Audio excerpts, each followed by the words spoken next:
Hey everyone, James Labrie from Dream Theater, and you're listening to or watching the podcast Talking Into Infinity with JT and Brian. Enjoy this. These guys are extremely informative. I love their dialogue. I love their interpretation of the songs, who and what we are, what we were going after. They're very accurate in their interpretations and descriptions, and I just think this is a great show, and these guys are doing a stand-up stellar job. So once again, enjoy Talking Into Infinity with JT and Brian.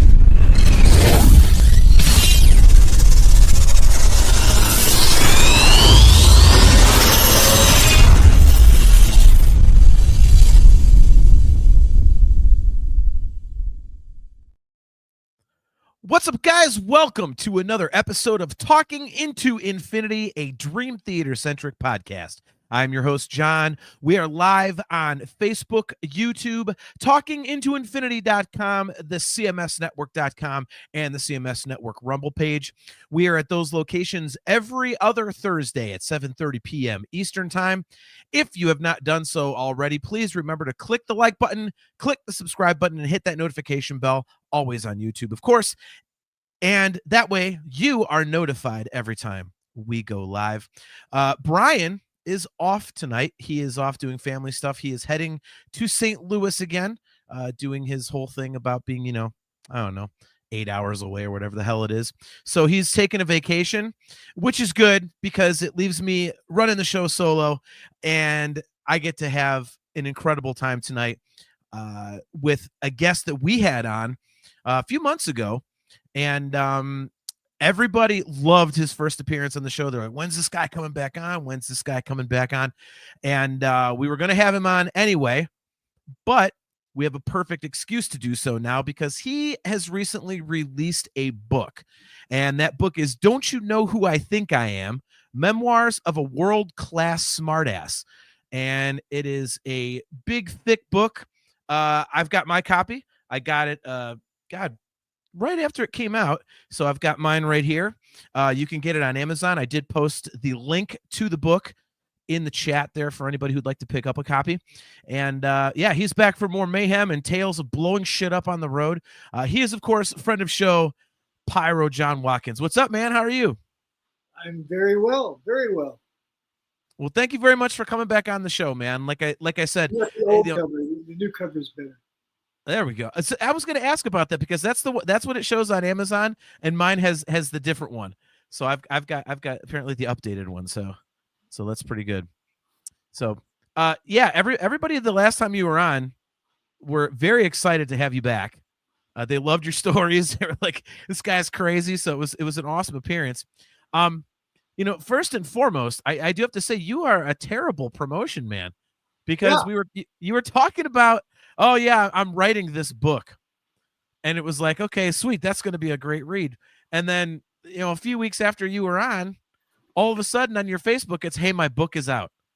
And I went, well, what the hell? You didn't say it was like that close to coming out. You may call me a terrible promotions guy, which I am, but I consider myself a good host. You invited me on to tell Van Halen stories, not to hawk my crappy book. So that's I, true. as a guest, came on and did what you requested. That's true. I will give you that. Okay. Well, but since you are here, we have to hawk your crappy book, as you say. I do not think it's a crappy book, so I would recommend this to anybody. I've actually been hawking it for you the last few episodes. Again, it is called Don't You Know Who I Think I Am? Memoirs of a World-Class Smartass. It also has a tagline, How to Have Fun Annoying the Rich and Infamous. So, yeah, like I said, I picked mine up, and I tell you what, man, first and foremost, I think you and I were messaging back and forth. This is such a great read, not only from an entertainment standpoint, but it's a very easy read because the stories, they're detailed, they go in depth, but they're only a few pages each. So you can really kind of, if you just have a few minutes, you can read a couple stories, but you can also go down the rabbit hole and just devour the whole thing in a sitting if you want. So, I guess, starting at the get-go here. So like I said, on the previous show, you had said you were working on a book. So what was the genesis of this project? Was it just all of a sudden? Was this a recent thing, or have you been working on this for several years now? Well, the truth is, I'm working on 5 books. That's just the first one. I've got over Wow. 4,000 pages written, sitting in Wow. my, because I went and chronicled every tour I did. So I've been working on it about 3 or 4 years. Okay. So the genesis is I have a grandson who's not ever going to be old enough to read these stories till I'm long gone. Because really, you should be at least 50 years old to be allowed to read these stories.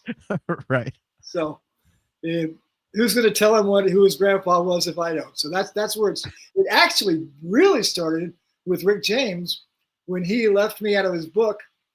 And I said, well, so it's a big book of lies? And he goes, no, maybe it's not my responsibility to tell the truth story. Maybe it's your responsibility. I said, maybe I will. He goes, well, maybe you should. I said, well, maybe I will. So I started sending him just the most horrific chapters of the shit we did on the road. And then he died. So, but Nice. So I mean, so you're working on, like you said, 5 books. So how long did this one take you to complete? not long. I went and picked out the best stories from like each tour. That's why it's 53 separate stories of 53 different celebrities. So the book is in chronological order, but you don't have to read it that way. Each story is self-contained. It's Yeah. perfect bathroom companion. If I could have made it in 2-ply, I would have. Nice. Full disclosure, you can see my if that'll show up, my bookmark is toilet paper, so you know this is a bathroom reader for me. So that's where I do a lot of my reading there. So now, I mean, did you write this in chronological order, or did you just write these stories as they came up and then decided to go back and put them in that order? I started with the Rick James stories, and then Okay. I went back and did the Kiss, the first Kiss tour, because my mentor and teacher Hank Schmel had been so severely slandered and libeled and forgotten over the years. I mean, this man actually invented rock and roll pyro, and the people that came after him tried to pretend like he was nobody. So, and there was these stories out that he had been fired by Kiss, and that I just wanted to set the record straight. So I did the Dynasty tour, and then I just kept going because I went from Dynasty to Rick James in my career to Journey and on. And so, was it difficult choosing which stories to include? Because, like, I mean, like you've said, and as you mentioned in the book, I mean, you've done so many tours over so many years. So, are these the ones that you figured were just about to hit that cross the line area? And Yeah. so or is this like the first of you're going to have other books with other stories in it? My whole writing is just about to cross the line. Sometimes I might put my tippy toe a little across the line, but it's not meant to be mean or vicious. I'm really not out to hurt anybody, but I find celebrities hilarious. I find the whole human endeavor hilarious. And the more seriously somebody takes themselves, the more fun I have with it. So has anybody like been offended by this yet? I know you're selling some copies and whatnot. So has anybody kind of gotten a hair over their ass about it? Not that I know of, but I do know that the road crews that I was with and the like Kiss's production manager and Van Halen's production manager, they all love it. So are you like how many of them have it now? And let's be honest, are you charging them, John? Is capitalism alive and well in your house, or are you being generous and just handing them out? I'm such a bad capitalist. Buy me a steak and a beer and I'll tell you everything. You know what I mean? Nice. Most of the book is actually on my Facebook page because I was just putting it out as I was writing them. And Yeah. It worked out really well because I didn't promote it and I didn't want it to get a lot of views, but the views I were getting were from like Michael Jackson's magician's assistant that was on tour with me on the Victory Tour. And Joe was able to come in and say, hey, no, he's not lying. These things really happened the way he said they did. Because a lot of people think I'm lying my ass off, and I'm really not. That's kind of the interesting thing about the book is that, you know, it does seem pretty outlandish. I mean, it's like, this kind of shit, it's like chapter after chapter. It's like, my God, it's like, it just keeps on happening to you. So, you know, it's kind of a weird question, but how did you develop the balls to continuously find yourself in these situations and come out with something hilarious and not get overwhelmed or not fanboy or, you know, because it's pretty ballsy to some of the things that you've said to these people and especially people who think their shit don't stink and are just enormous, like famous, like rock stars and all that. So you have to go back to what my job was, though. I was blowing stuff up right by their testicles, and I couldn't afford to be their friend because my razor sharp wit will not hurt them as much as fire will. And so I had to be that way sometimes. So yeah, I mean, how often did you actually? Garth Brooks was jumping up and down on a bomb because he was in Tennessee thinking he was going to buy and refurbish the 5150 stage. Mm-hmm. And to me, I look up and all I see is a guy in a trucker cap jumping up and down on a flash pot. And I go, hey, you fucking asshole, get off of there. And he's like, but I'm Garth Brooks. And I'm going, and you're dancing on balls, you know? So, I mean, how many of these guys, how many of these guys actually get offended? To my face? Or yeah, I mean, like, well, because I mean, the stuff you're saying, like I say, it's really ballsy, and you're talking to these people, like, you know, as you mentioned many times in the book, which again, guys, is called "Don't You Know Who I Think I Am." You can get it on Amazon. You know, you mentioned many times that a lot of these guys are ungodly pompous, and they're just used to everybody walking on eggshells with them, and then here you come. And you're just like, fuck you. So, I mean, how many of these people actually get offended? It was a fuck you with love. I was saving your life. I mean, I was keeping you out of the burn ward. I wasn't, you know, just fuck you for fuck you, unless you're Yoko. So, yeah, those are good chapters, man. Like the Yoko Ono stuff is pretty funny. Like, well, what happened with that was we were in Madison Square Garden with Michael Jackson, and we called it our club gig because Madison Square Garden was by far the smallest place we played on the Victory Tour. And they had the Pyro room way back in the bowels of Madison Square Garden in this like telephone room, you know. So we're back there. Sure. And the celebrities were all in a huff because they made the limousines. They blocked off blocks around Madison Square Garden because they were afraid of a riot. And so what they did was they herded the celebrities in vans, and that just pissed them off to begin with. And then I guess someone was trying to take Yoko's picture, and me and my assistant were way in this back room, minding our own business, when all of a sudden the door comes flying open, and this guy in a dapper suit that looked like James Bond comes in with Sean and Yoko. And I'm sitting there with an airburst wrapping up in my hand. I look at Larry, and Larry looks at me, and we look at you. I go, get the fuck out of here. The guy goes, this is Yoko Ono, and this is a fucking bomb. They were gone. How often did you have to use that? This is a bomb. Like, is it like a daily occurrence? Like, pretty much. Yeah, that came up more than you would think. Now, were those the only 2 times you ran into Yoko, or do you have other? No, I've been blessed only 2 times. That's awesome, man. So, all right. So this book again is called "Don't You Know Who I Think I Am? Memoirs of a World-Class Smartass." You know, so again, like how long did this take you to complete? Or actually, when did this actually become a serious thing for you? Because I know you said you were writing stuff down, but you know, when did it actually become, instead of just, I'm going to write down this kind of shit? When did it become, you know what? I'm actually going to make this a book. About a year ago. Okay. And how much of it did you have written at that point? Oh, I had all that written. Oh, the whole thing. Okay. I just went. I could take you back in my office and open up a file drawer that's this big, that's full of writing of all the tours. So I just went. That's Wow. how. So how did you select these particular stories? So obviously with the file cabinet like that, you've got a ton more. So These are stories that I thought stood by themselves. It wouldn't take a lot of, you could just tell that it's the kind of story. This is the kind of stories roadies tell each other in bars late at night.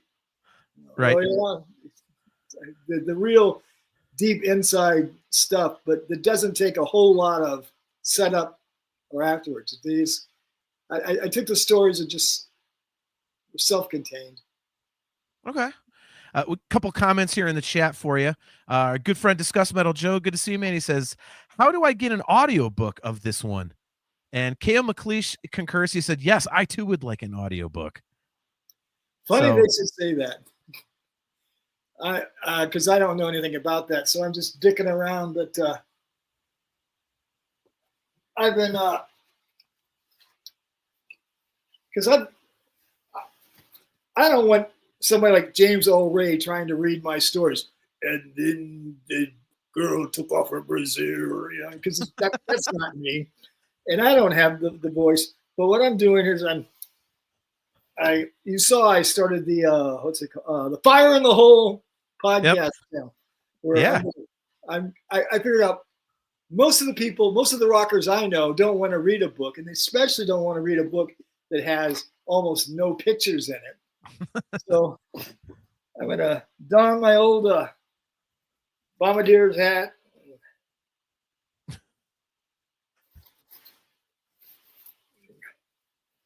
Read the stories with lots and lots of pictures, and I'm just going to do like the first chapter and see how that goes. Oh, okay. So you're doing it podcast form. Awesome. Okay.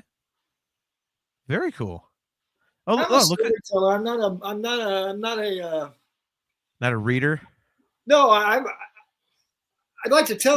Meaning like out loud, like having to reread, read your stuff out loud. I mean. No, I think the word is capitalist. I was looking for. I'm not so money hungry that, oh no, you can't tell my story again, or you can't, or I've got to be paid to get it. I'm 71. I just want to have a good time. I think the podcast. Oh, real quick. Look at this. Our good friend Steve Rosen checking. He says, "Hello guys, how are you? Good to see you, Steve. Thanks for jumping on, man."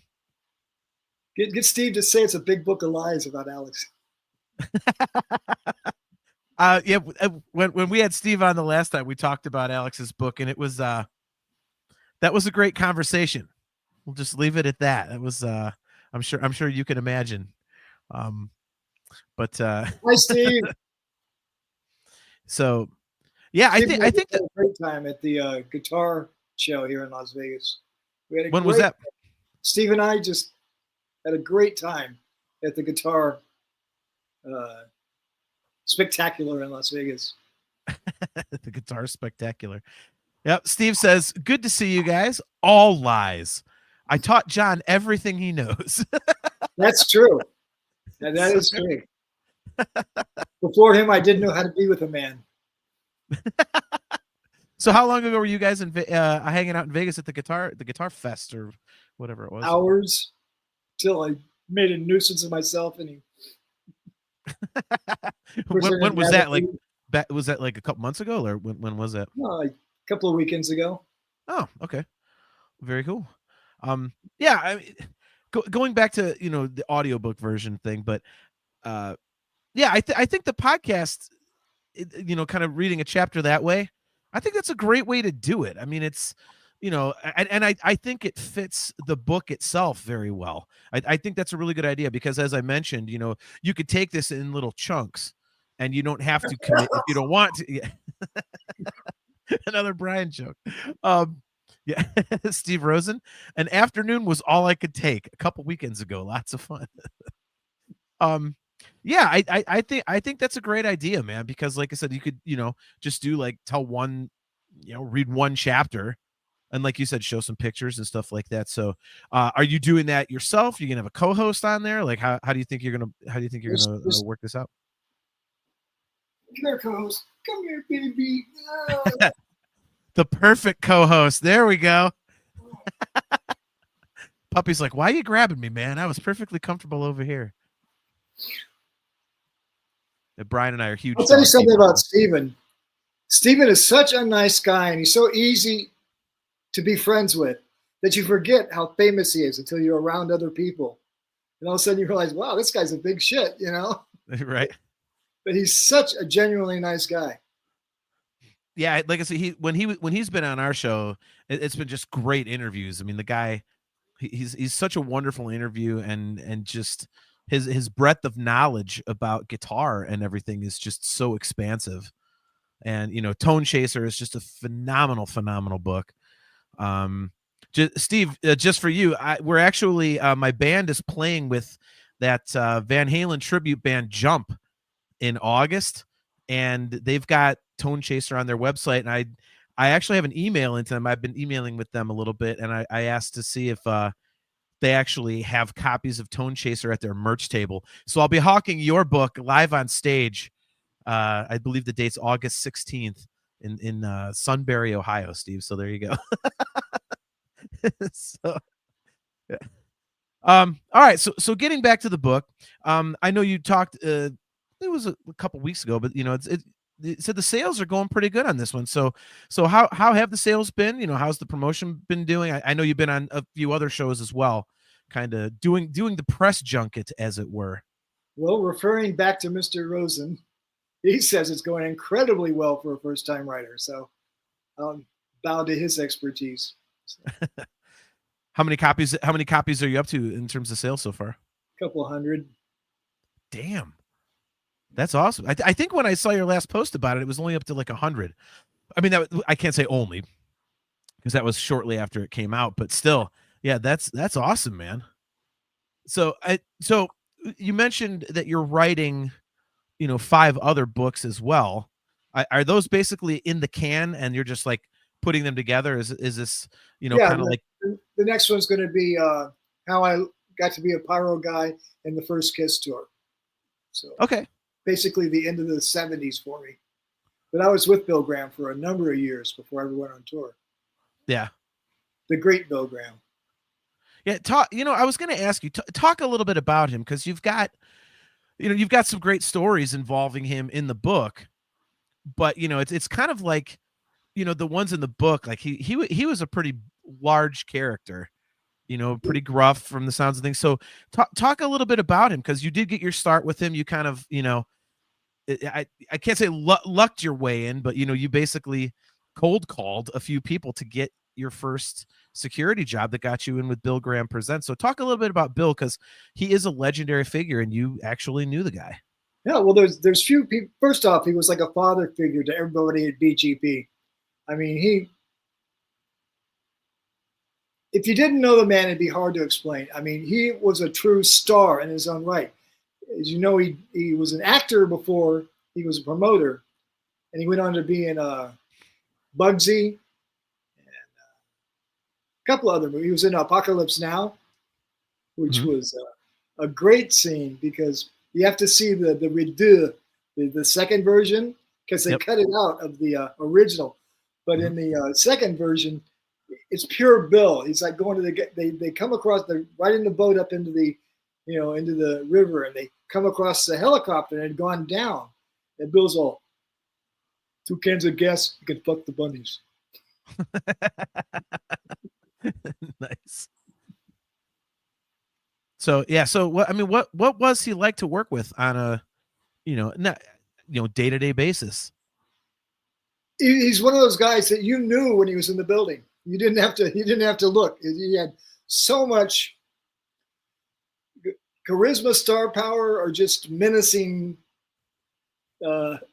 presence. You just knew when he's around, and he was someone you didn't want to piss off.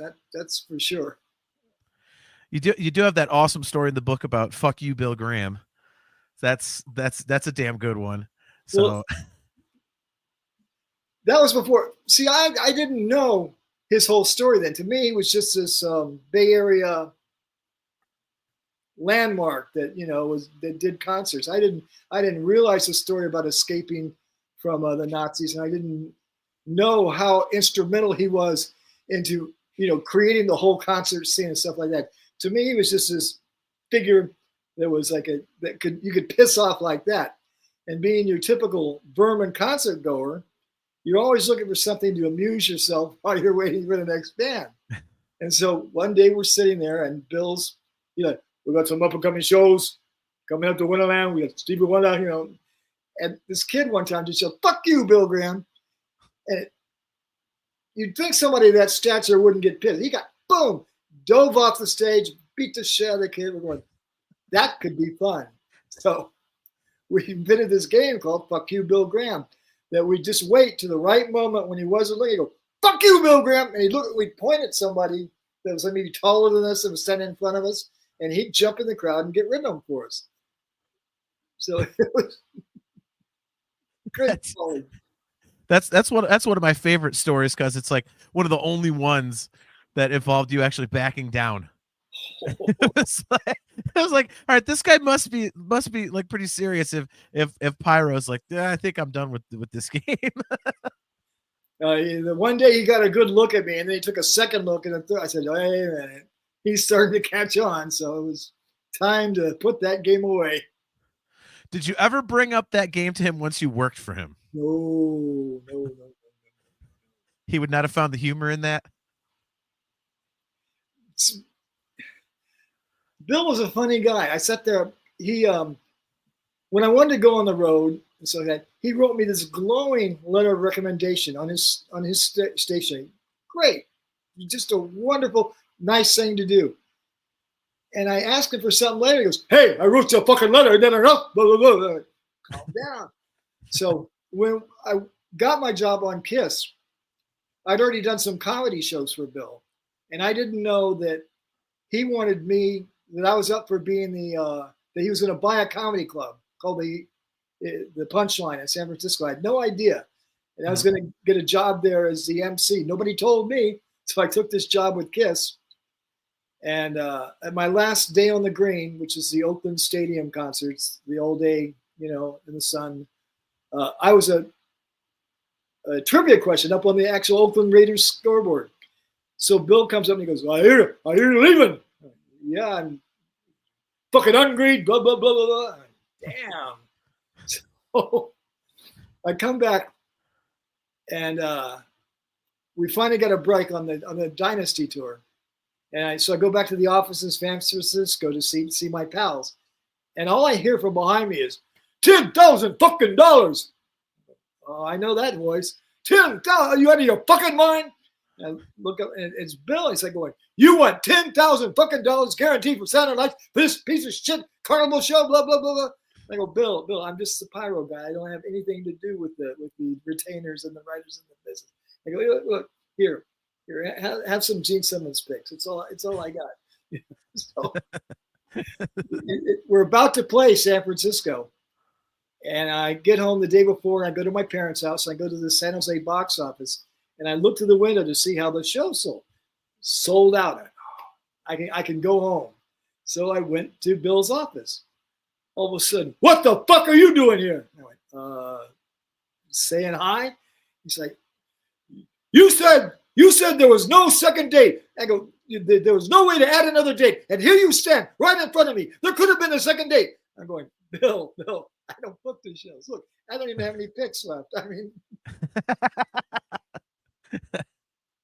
So Steve Rosen has a question for you. He wants to know, were you at the 1978 Day on the Green with Van Halen? Yes. Damn. And AC/DC. I believe Aerosmith. Was that the big? Was that the big one? Was that the one with the Volkswagen? I think so. Because I think it wasn't the. Let's see. Yeah, it was Aerosmith. So it was Aerosmith, Foreigner, Pat Travers, Van Halen, and AC/DC. Woo! So I wonder. So that I think was the if I'm not mistaken, was that the one where they did the whole thing with like they were going to come in on a tank? I think that And was that LA. okay. I know that they were coming in a tank and they were going to crush like some. They had like a Volkswagen that they said they were having like the PA announce like, "Hey, somebody in Also, Aerosmith, move your car." they parachuted. Yeah, I want. Was that the same show or no? That was a different one. Okay, yeah, the parachute one where Alex like sprained his ankle running on stage or whatever. You know. So what? I mean, so since we're on that topic, I mean, you're a huge Van Halen guy. You worked for them for many years. Talk about seeing them so early in their career at a show of that size. Like what, talk a little bit about that show and what Van Halen was like that early. I saw them before that. I saw them in the San Jose Center of the Performing Arts, which on their very first headline tour. I did security for that. And that story's in the book because they drove up and left Edward on the loading dock. Yep. And so I had to call him at the hotel and say, I think you forgot something. So, I mean, like, obviously the stories are legendary about how they just annihilated people back then. I mean, was that your impression? Because they went on pretty early in the day at that day on the green. So when was that, did they actually just crush people like everyone says? I don't even think the place was half full when they went on, if I remember right. And I don't that's a long time ago, son. But the AC/DC and Van Halen both just rocked the places, I remember, but it was not at capacity or anywhere near it, I don't think. And how many of those shows did you see? Because those went on for quite a few years, I think. Correct me if I'm wrong there. Probably everyone between 76. Well, I saw a bunch before 76 because I was a vermin, and we always went to see like the Who or the, we always went to the Day on the Green. We didn't care who was there most of the time. It was just an event. Everybody went. Just an excuse to go see a show. It got to be the same way with Winterland. We just drive up there on the weekend. Didn't cost that much to get in. That shit's so crazy to think back on, man. Like, to read about it and, talking about concert tickets being like $6 and all this kind of stuff. And like the number of bands that not only became legends off of those shows, but, also, I mean, some of which are still like functional today, like active bands. I mean, that's crazy. I think that $3.50 to see the Beatles. Oh, jeez.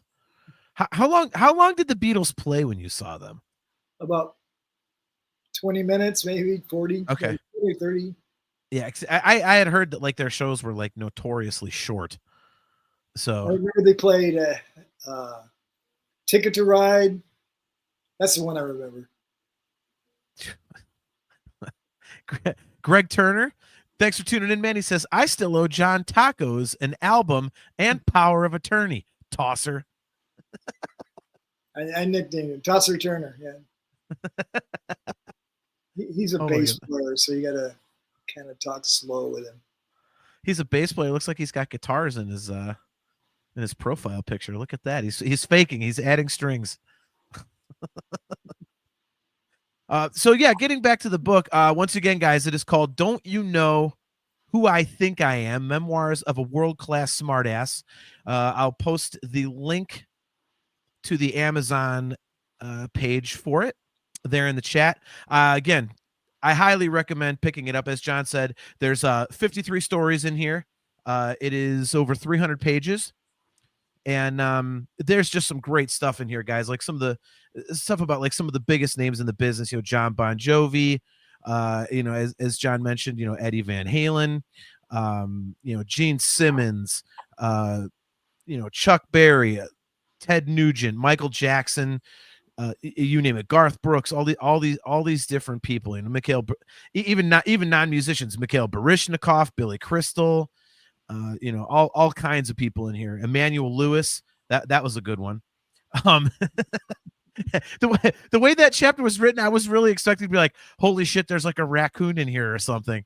That's what I thought. A badger with sharp teeth like these. It's Monty Python. So you did say again that your next book is going to be about your tour, your first job as a pyro guy with Kiss in 1979. So that still leaves a few other books. Like what are you going to be putting in those other books? What can we look forward to?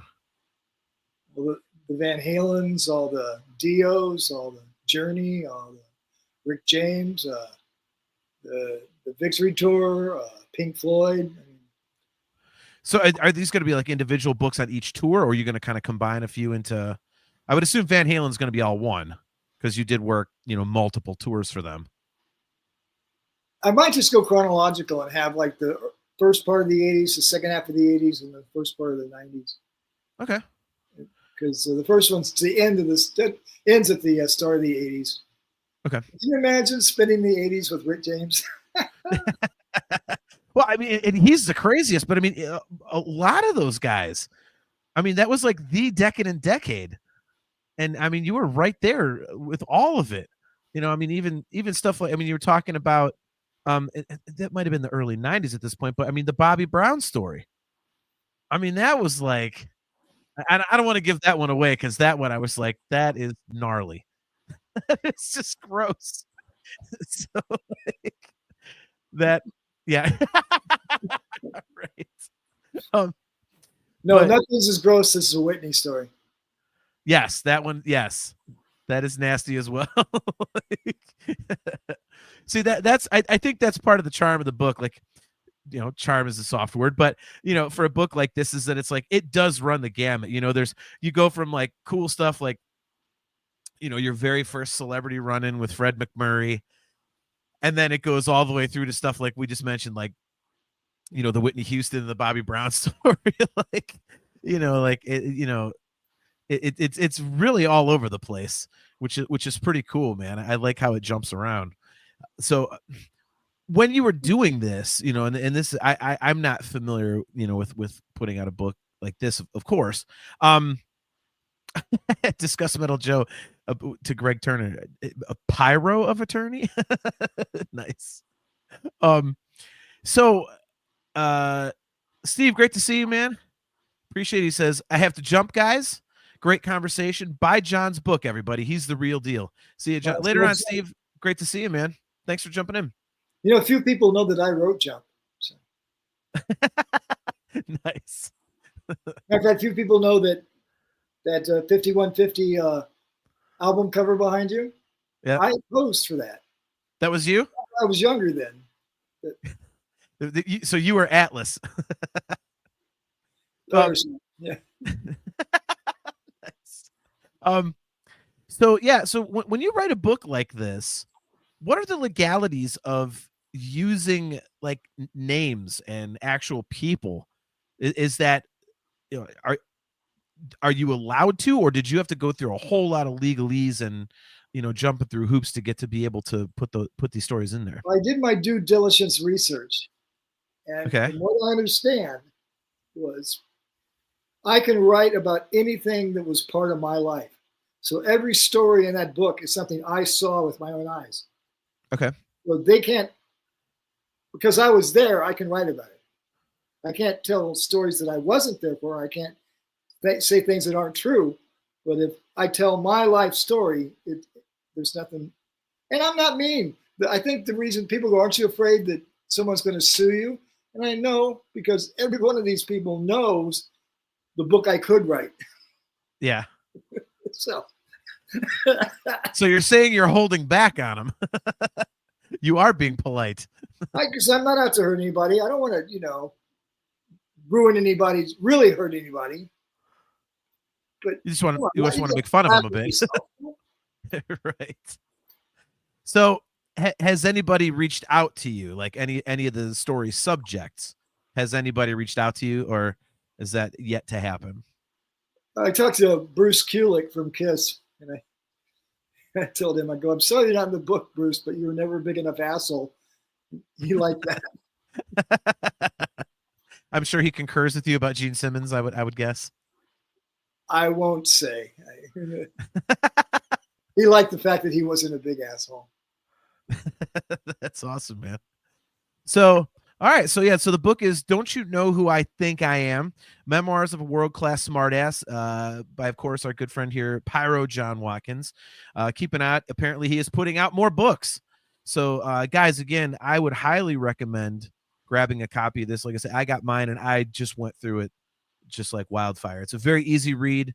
It's a quick read. You can take in the little pieces if you want. You could take it all in one sitting. It's just a great, really interesting, hilarious read. You know, John definitely likes poking at pompous assholes who think their shit don't stink. So it's definitely a fun read. So now the second thing that I wanted to talk to you about was what you had mentioned the previous time that you were on the show.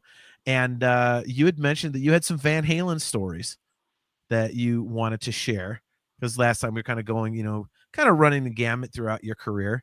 So we did promise that we would have you back on to tell some of these crazy Van Halen stories. And for a little background, now you worked from the 5150 tour through the Live Right Here, Right Now tour, correct? On the road, yeah. I did some consulting before that and some security before that. Okay. So basically, like with the Sammy era, at least you did everything except for the balance stuff. Yeah, I did all the good stuff. Shots fired. I like the balance record. I love it. They're reissuing it. I'm like, ooh, I think I might have to pay for that. But yeah, so I mean, you worked for them for a lot of years. So, and as you said, you did some consulting beforehand, like during the Roth era. So, you know, you wanted to give us some Van Halen stories. So what is something that's not in your book or might not be in books? Like, what can you tell us? I'll tell you the I Wrote Jump story. Nice. Okay. Eddie had a guitar tech that was a little pompous and full of himself. We used to make bets when we'd go into a bar as to how long it'd be before he would tell somebody that he worked for Edward. So one day we're in a hotel, and I mean, no one can touch Edward's guitar because we share an oil in our skin that only I can touch his guitar. So one day I was there and I just wanted to be left alone. I went down to the hotel bar. It was in the afternoon. Nobody was in there. I was just having a nice time. When in he comes with the guitar and two local girls, and he sits all the way across the bar from me, but I can hear it's just coming across there. And the whole bit with the oil in my skin, and I developed the blah blah blah, and I built the blah blah. So finally, I'd had enough. I just went over and introduced myself, asked him how he was, and looked at the girls and said, "You know, ladies, I wrote Jump," and they got so excited. That's all they wanted to talk about. Is how I came up with the melody and how Edward heard me playing the. Now, mind you, I never even met Edward by the time when Jump came out. I mean, except for the time they'd left him on the loading dock. But it was an easy lie to spot, but it became this ongoing lie that every time this guy would see me in a bar, he would leave finally because he knew I was coming over to tell the girls I wrote Jump. So apparently the story got back to Edward, and on the next tour, not the tour this tour, but the next tour, this guy was showing these girls around Guitar World on the side of the stage, and Edward comes out and he introduces them to the girls. Ed sees me and he goes, "Hey, John, when are you going to write me a new song? Jump's getting kind of old." Yes. That's fabulous, man. Oh my God. So I loved Edward. I mean, we'd go fishing, my sister and I, during the Right Here, Right Now tour was mostly sheds, and most of the sheds had fishing holes near them for the crew and stuff. So we carried our own tackle and stuff, and while Alice in Chains was on, you'd see us heading off, and Edward was like, "Hey, what'd you catch today?" Blah blah blah. Yeah, just nicest guy most of the time. Most of the time. Except. So did he kind of turn when he was drinking? We only had one fight, and he had been drinking, and it was a bad one. But in all the years and the 300 something shows, only one fight, so that's not bad. Was Alex the most difficult one to deal with, or? No, because you could like show him something shiny, and he'd be distracted, and Oh my god! So you said that you did some consulting for them, like ahead of time. Was that like which cycle was that? Was that 1984? Was it like 1984? So that was your first exposure to them, was 1984, was it? No, 79 when I did security. Oh, that's right. Okay. Al called me at home and said that he had wanted something new for Pyro because he was hitting a flaming mallet on his gong and he was burning himself. And I go, yeah, the last time I saw you, you were like pouring lighter fluid on a mallet and hitting the gong with it. He goes, yeah, it burned me. I go, no shit, dummy. And he hung up on me. So thus ended my consulting on that tour. Not much of a sense of humor on Alex, huh? He had to be the funniest guy in the room, and he just wasn't. That's a hell of a statement. One time, on Monsters of Rock, they took him up in his drum riser for the first time, up 30 feet in the air, and they're just trying it out. And he goes, well, what should I do now? And I go, sing Beth, you copycat motherfucker.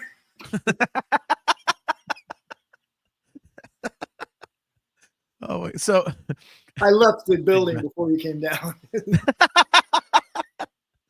Just hand him. You should have just handed him a case of Schlitz malt talls. All would have been forgiven. They rode up with him.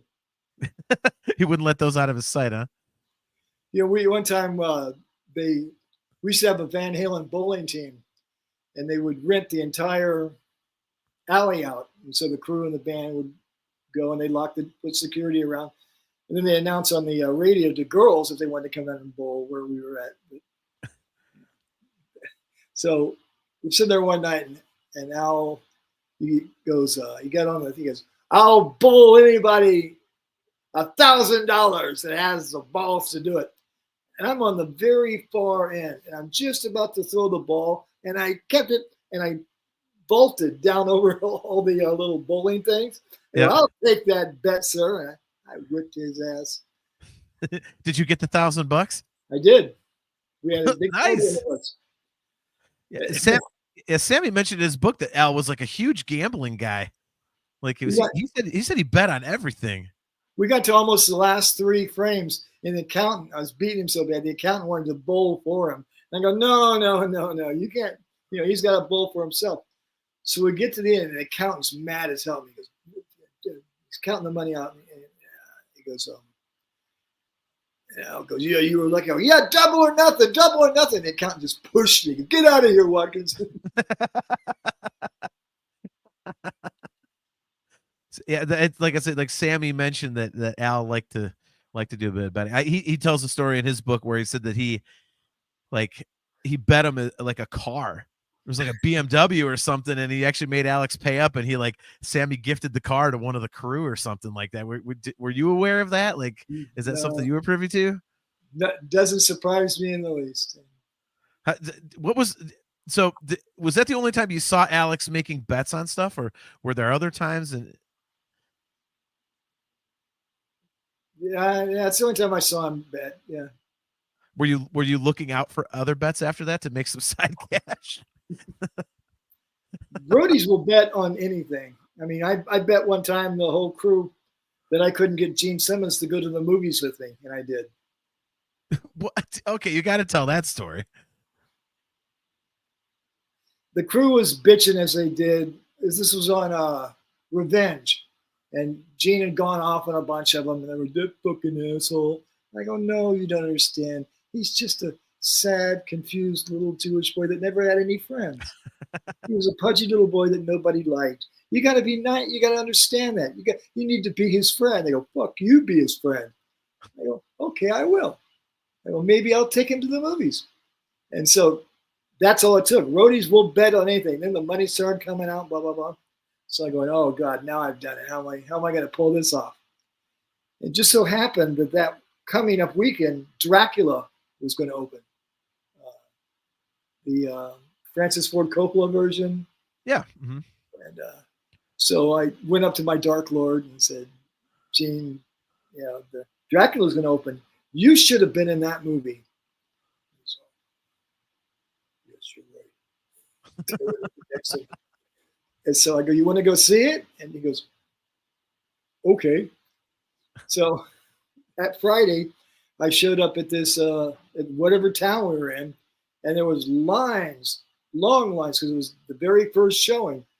And this limousine pulls up, and Gene gets out with Andre, his bodyguard, which is this big Giants linebacker, 300, huge guy. Gene's like, I'll buy the theater tickets, but you have to buy your own treats. That is such a Gene way to do it, isn't it? Like all that money, but he's not even going to buy your popcorn. Yeah. We get inside, and Andre's standing behind Gene with his popcorn and his Coke, and Gene would just reach back. And meanwhile, the theater sold out, so all these kids are behind this monster stand. They're going, down in front, down. And he just, they'd shut up. Oh my God! Did Gene like the movie? Is the most important question. I think he did. It would have. I told him it would have been better with him in it, and he agreed with that. I told him one time, I go, maybe someday they'll make a movie where they don't kill you at the end and everybody cheers. Yeah. How many of the Kiss tours did you do? I know you did. Obviously, you started with Dynasty, and you just mentioned Revenge. Were those the only two, or did you do some of the other like non-makeup years with them? Well, a little bit on Hot in the Shade when they had trouble with their Pyro and flew me out to. So I was on that one for a little while. Did they have that big ass Sphinx on stage with that one? I forget. Yeah, that was a Sphinx. Was that what was going wrong? Kind of like when Dio would have problems. Everything was going wrong on that tour in the very beginning. So they had some rookies on the case, huh? Yeah. So, and by that point, I mean, you had done the Dragon, was it? For Dio. Yeah. So it's surprising they wouldn't have called you to begin with. I mean, you had experience with something that damn big that was supposed to blow up. So we kind of drifted apart, and then he remembered when they need you, they remember you. So back to Van Halen. I mean, do you have a particular favorite tour?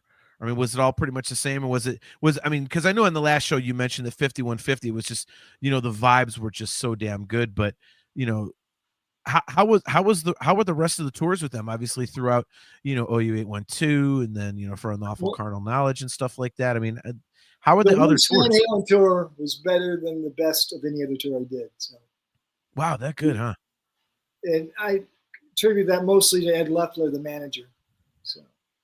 Yeah, talk a little bit about him, because he is a very central figure, in Sammy Hagar's career. Like he talks about that guy a lot in his book, and mentions, that he really was such a driving force behind not only his career, but also, that of Van Halen's when they made the split with Roth. Well, Mr. Loeffler, and I called him Mr. Loeffler, not because I had to, but because he earned that respect from me. But he never put himself in front. You almost never see his name anywhere. He's very much a man of mystery. But he took a band losing an iconic frontman and made such a smooth transition that people don't understand how brilliant that was. How, behind the scenes, he made that thing go seamlessly. And it could have ended the band in less capable hands. So, I mean, obviously, they have to have great songs. So, I mean, what was it about his leadership that really kind of, for lack of a better term, saved the day for them? To me, Mr. Leffler was almost like a Ward Cleaver. I mean, he was calm. He knew what he was doing, and he was the glue that really held that band together. That's why, in my opinion, that's why it fell apart after he passed away at the end of Right Here, Right Now, because he could keep. He was way much more than just a manager to those guys. He was more like a father figure. And when they lost their father, which was terrible for them, he was there as that mature force that was there for them. And when he was gone, they had nobody looking out for their best interest. And that, as a manager, he did. He looked out for their best interest. He had long-term goals. I can't say enough about how great he was. So, I mean, you obviously worked with a bunch of different, probably very, very world famous managers. So, I mean, what was it that really set him apart? Is it that different for a manager to actually think that far ahead? Like you just said, he had a long-term plan. He was like a father figure. I mean, for people who don't know how the business works, are those things that unique in terms of management? Usually they try and get a band. They want to make as much money off them as fast as they can, and they don't really care if they burn them out because there's always another band to take their place. So that kind of management is unique. Interesting. My list of great managers includes Bill O'Coin, who I think is as responsible for Kiss's success as the 4 original members, and Doc McGee. And the thing these guys all had in common was they were happy to stay in their lane, to do their job. They didn't want to be, they pushed the band. They took care of the band. You get people like Wendy Dio that just sticks her face in front of the camera every half a chance she gets. Yeah, I remember you're not a big fan of hers. Did you ever have any run-ins with her? Did I? Yes. With 5 Dio tours, I know Mrs. Wendy. Yes. So, do you have any good stories about pissing her off?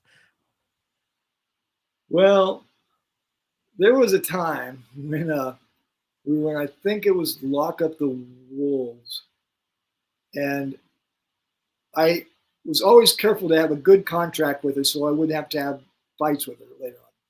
So she made some changes in the contract, and we said, okay. And then she never signed it, even though we'd done what she wanted. And my attorney was saying, well, they're abiding by it.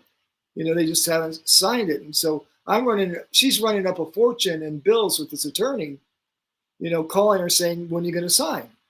And, oh, well, yeah, I'm going to get to it. So I just gotten off the phone with him. I was down in the hotel bar, just pissed off. And Ronnie comes in. And Ronnie was a really decent, nice guy. And he said, what's the matter, mate? I go, you don't want to hear about it. He goes, no, something's bothering you. I want to hear about it. I said, no, you don't. And he goes, no, come on, John. Well, we've done several tours by now. He goes, tell me what's wrong. I go, if I tell you, do you promise there'll be no repercussions? They're just, because do you really want to know? And he goes, yeah. I go, how you let that cunt run your business is beyond me. Well, there went the deal. He was rude. How dare you? How dare you? Have no idea what she's done. You get the hell out of here. You're fired. I'm like, whoa. So I went to my room and I called my attorney. He said, well, they can't fire you. So Jimmy Bain, who was one of my favorite people in the world, and people who don't know, he was the bass player for Dio and for a lot of other and just the funniest fucking guy. And when it came to stirring up shit, he had the biggest spoon you ever saw in your life. Nice. That's great phrasing. He goes, John Watkins, he goes, I was just in Ronnie's room and he had Wendy on the speaker box. And he goes, Wendy, I fired John Watkins. And she goes, Ronnie, you can't do that. We have a contract. He goes, but you don't understand, Wendy. He called you a cunt. And Wendy goes, Ronnie, I am a cunt. That's why you pay me. That's the only time I ever really respected her. the next day, so she calls me up and says, no, of course you're not fired. We got to but because Ronnie had fired me in front of the crew, it was just stay out of sight until, we can smooth things over. So Ronnie comes in the next day, and I go all the way to the back of the arena. And the band's doing the sound check, and all of a sudden Jimmy Bain goes, John Watkins, what are you doing here? I thought you was fired. It's right to the PA. It's booming around the place. There's so much for that plan. So who would you say your favorite person to piss off was that you worked for? It was her? And Bobby Brown to a degree. Yeah. How did you deal with that guy? I mean, you've got an awesome story about him in the book, like we talked about. I talked a little bit about him and working for that guy. That I don't think I've read about somebody that's that far up their own ass. Bobby would do things like when we got to Hawaii one time, he made us unpack the trucks to get his King of Spades thrown off, and he bungee corded it to one of those little 4-wheel drive thingies.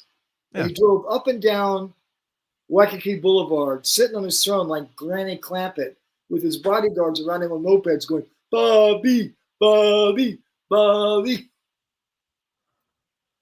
How did a guy like you handle that? It's gotta, I mean, gotta collect the paycheck, but that's gotta be disgusting. It sounds disgusting. Like fuck you, just listening to it. You know I had a lot of good friends on that tour. Most of his band was Rick James's band. Okay. And so I knew, Ron Bird was his production manager, and Victor Reed. I mean, it was almost the entire Rick James camp while Rick was in jail went to work for Bobby Brown. So Bobby was just a little nuisance. Outside of the story that you tell in your book, were you ever able to poke at him directly and kind of? I've got him on videotape. Oh, nice. I sat there and set the camera up and let it run, and he's getting his haircut with those things. I think I called it. I asked him how he kept his ants alive in the ant farm, but he says something. I go, "Oh, so that's not finished yet?" He goes, "No, it's not done yet." And I walk away, and I've got him on tape going, "Who the fuck does he think he is? Not finished yet, ant farm motherfucker." So how much video do you have of all these tours and stuff like that? I got drawers full because I made the deal with the managers would be I could videotape the pyro effects in case we ever got sued. We could show it wasn't a kid throwing an M80, which happens more than you think. Really? M80 hit somebody in the head, and they sue the band that had pyro because that's where the deep pocket is. Happened on Van Halen twice. We got out of it both times because I have videotape saying there was no accident. No kidding. So, like, they're just too close to the effect? No, it had nothing to do with the effect. It had to do with the fact that the band had money and the kid that threw it didn't have money. So finding that kid and 60,000 people in the stadium was impossible. But naming the band, saying it came off the stage, was a way to get a settlement. Okay, I see what you're saying. Okay. Man, M80s. Get the fuck out. Oh, the vermin, they'll throw anything. What was the worst thing you saw thrown up on stage? I mean, M80s are bad, but Peter Criss got hit with an M80 once, I think. Did you feel bad about that? Peter was all right. He didn't bother me. We talked on the last show about that guy was just like a total and utter curmudgeon, like all of the time. Yeah. See, it's like even with Al Van Halen, people go like, "How'd you put up with him?" My first two tours were with Gene Simmons and Rick James. everybody else, was amateur asshole hour. I mean, once you did a tour with those two guys, you could, please, you think you're a nuisance? Come on. So is there an artist? I have a guess as to who. It might be an obvious choice, but is there an artist you always wished you could have toured with? I mean, would it be easy to say the Rolling Stones? It'd be easy to say. Okay. Outside of the Stones, if you could have toured with somebody, who would you have selected? Jethro Tull. Interesting. Okay. Why Jethro Tull? That was my first Flash fight I ever saw. Was at Winterland on a Jethro Tull show. Yeah. And one time I was in England, and I heard Ian Anderson used to play at this pub by his farm with Jethro Tull on weekends or something. So I jumped on a train, and went through the countryside, and actually got to meet him. And talk about a don't meet your heroes moment. Yeah. Yep. Yeah, that was another good story. So Jethro Tull and the Rolling Stones. God damn. That's Jethro Tull just seems to me like one of those bands that like you don't think of like big pyro effects with the band like Jethro Tull, you know what I mean? It doesn't scream let's blow shit up. Well, doing things like the hair that lost his spectacles, I mean, flash spots galore, and yeah, Tull was very theatrical, so it lent itself. I guess that's true. I guess that's true. Kind of special effect. Okay. Well, so would you have?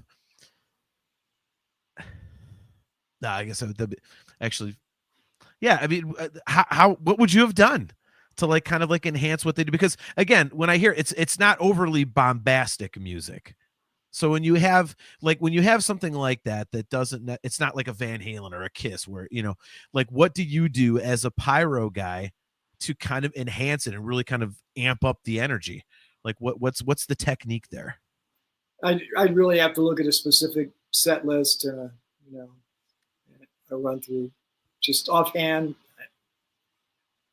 The thing I think that made me somewhat successful was I never told a band to fit my pyro. I always made my pyro fit the band. So when you were on these tours, were you solely responsible for coming up with these effects, or did you have a team that like kind of like helped you creatively, or was just you really sitting there and looking at the set list and kind of listening through it and going, okay, this would be good here, this would be good? Like, how did that work? It was 80%, 90% me, and then I had some really good people at Industrial Light and Magic and a few places that I'd have an idea and they would help me sort it out, see if it was practical or not. Right. So some ideas are not practical. So in general, like, are artists, how many artists would you, well, I guess we'll go percentage here. How many artists are would you say percentage wise more hands-on with that? Like, did they kind of come to you and say, hey, I've got this idea, or is it more prevalent for them to say, just do what you do and they don't really care? They're like, just trust you to do it. Like what's more common? Well, first off, artists usually only know what they've seen. And so they will say, hey, we saw you do this. Can you do that for me? And I'd always say, well, can't we design something for you? So people will say, hey, when we see, can you do that for me? Rather than just duplicate. Like when I started with Rick James, he wanted all the Kiss effects. And I go, well, can't we do Rick James effects? And, let everybody be jealous of you.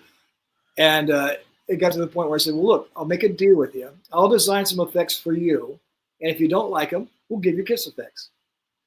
And he liked the effects I designed for him. And because he wanted Ace's sparking guitar and stuff. I go, I can't do that. I've already done that. I don't want to repeat. Well, it's totally ripping off Ace's thing too, Ace came up with the smoke, but he didn't come up with the rockets. I remember you mentioned that. That's cool as fuck, dude. Like that is so iconic. Like every like old school Kiss fan, like that. I mean, Ace, everybody loves Ace from back in the day. He was drunk, he was hilarious, and the smoking guitar and shooting rockets into the the rafters and stuff at the PA, whatever. I mean, that's just legendary. I mean, and for you to have come up with that's so goddamn cool. Actually, Hank Schmel came up with that. But okay, what was funny was first we got the rocket guitar, and then we had to get him the confetti bags that exploded in the rafters. Mm-hmm. Because it gave him something to shoot at, so it wasn't just firing it into the audience. There was actual reason there was confetti bags up in the truss. They came up after we figured out that Ace, left to his own devices, could not be allowed to be in control of that guitar. So shoot it up here, an explosion will happen. Right. So what was the craziest effect that an artist ever brought to you and said, "Hey, I want to do this"? One time, Rick James called me in the hotel about 4:30 in the morning. That's always a bad sign. It means he was being creative. He had just seen that karate movie where the guy actually called Rick James an ugly Jerry curl motherfucker or something like that. But the one with these orbs, something the dragon, and he would throw these orbs and they would fly across and explode. He goes, I want those in my show. I go, Rick, you saw a movie. In the movie, we can have orbs fly across and explode out of your hand. But in the real world, that ain't going to happen.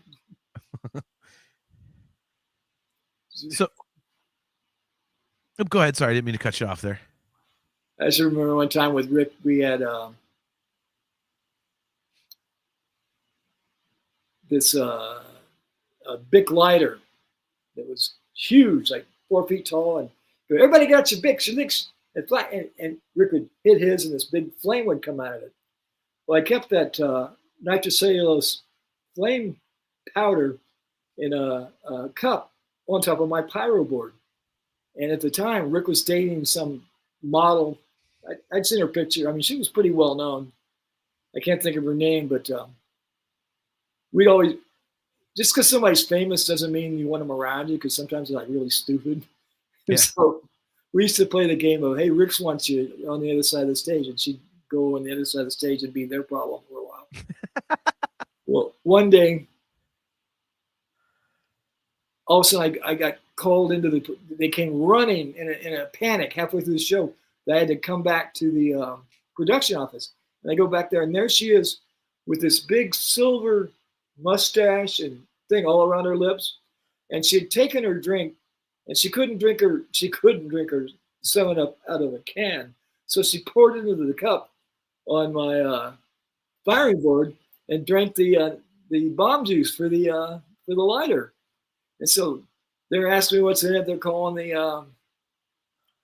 the Center for Poison and stuff like that. And so the next day, Rick was yelling at me about something, and I go, why don't you keep your guests from drinking my my effects, and maybe I have more time to worry about these other problems. And Rick goes, bitch, want to drink the bomb juice? Let her drink the fucking bomb juice. What's it to you?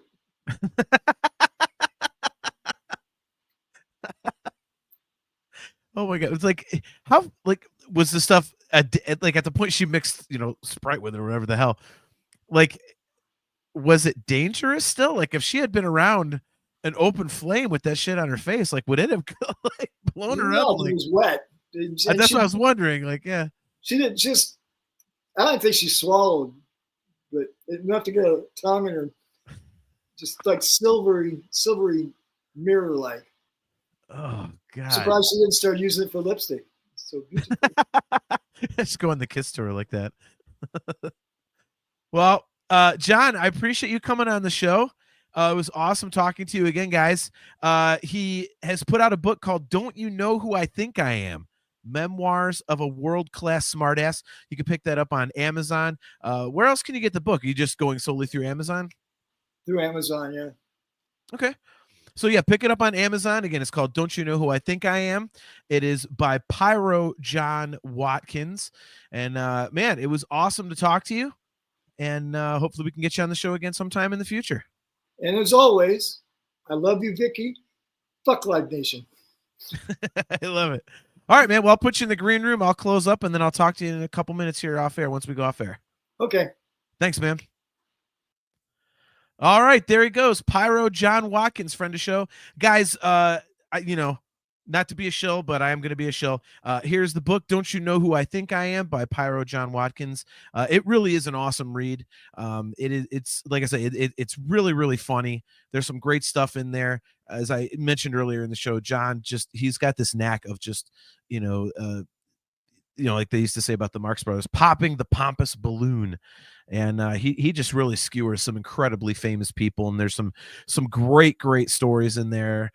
So definitely go check that out. You can pick one up on Amazon. I think it's like $25. It's inexpensive. It's an awesome read. So make sure to support John and get yourself a kick-ass book to read. So yeah, highly recommended. Appreciate you guys tuning in to another episode. There we go. Another episode of the show. We are going to be right back here in 2 weeks. The date will be, let me see, I'm always bad with the dates. It will be Thursday, July 10th. And it will be 7:30 p.m. Eastern time. Brian will be back. Again, he's on vacation right now. He's headed out home to St. Louis. But yeah, come hang out with us again here in 2 weeks on Thursday, July 10th at 7:30 p.m. Eastern time.